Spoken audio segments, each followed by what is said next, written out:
પારડીના પલસાણા ગામમાં મહાશિવરાત્રીના મેળામાં લાખોની સંખ્યામાં શ્રદ્ધાળુઓ ઉમટી પડ્યા હતા। પારડી તાલુકાના પલસાણા ગામમાં ગંગાજીની પવિત્ર ભૂમિ રામેશ્વર મહાદેવ મંદિર અતિ પુરાણું છે। આસ્થા અને શ્રદ્ધાનું કેન્દ્ર છે। અનેકોને શ્રદ્ધા અને પૂજામાં ફળ મળ્યા છે। એનું મુખ્ય કારણ આનું ભવ્ય મહાત્મ્ય છે। આજરોજ મંગળવારના પારડીના પલસાણામાં મહાશિવરાત્રીના મેળામાં લાખો શ્રદ્ધાળુઓ ઉમટી પડ્યા હતા। પલસાણા રામેશ્વર મહાદેવ મંદિર આજે પણ આસ્થાનું કેન્દ્ર બની રહ્યું છે। આ સ્થળે સ્વયં ભગવાન શ્રી રામ, સીતા માતા અને લક્ષ્મણ વનવાસના સમય આવ્યા હતા। ભગવાન રામ પધાર્યા હતા, જેથી આ મંદિર રામેશ્વર નામે જાણીતું છે।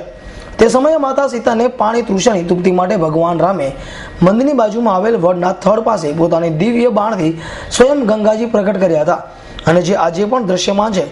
અને આટલા મોટા આ સ્થળને ગંગાજી કહે છે। આ સ્થળે ભગવાન રોકાયા હતા અને માતા સીતાના આ ગંગાજળનું પાન કર્યું હતું। ત્રેતાયુગની વાત આજ કળિયુગમાં પણ લોકો શ્રદ્ધાથી યાદ કરી દર વર્ષે લાખોની સંખ્યામાં ભક્તોની ભીડ ઉભરાઈ આવે છે, અને અહીં અનેક શ્રદ્ધાળુ આસ્થા સાથે પૂર્ણ રાત્રિની પૂજામાં ભાગ લે છે। જિલ્લાની સૌથી પવિત્ર ભૂમિમાં જેની ગણના થાય છે ગંગાજી રામેશ્વર મહાદેવનું એક તીર્થ સ્થળ આવેલું છે, અને આ તીર્થ સ્થળમાં દર વર્ષે મહાશિવરાત્રિ નિમિત્તે મહાશિવરાત્રિનો મેળો ભરાય છે।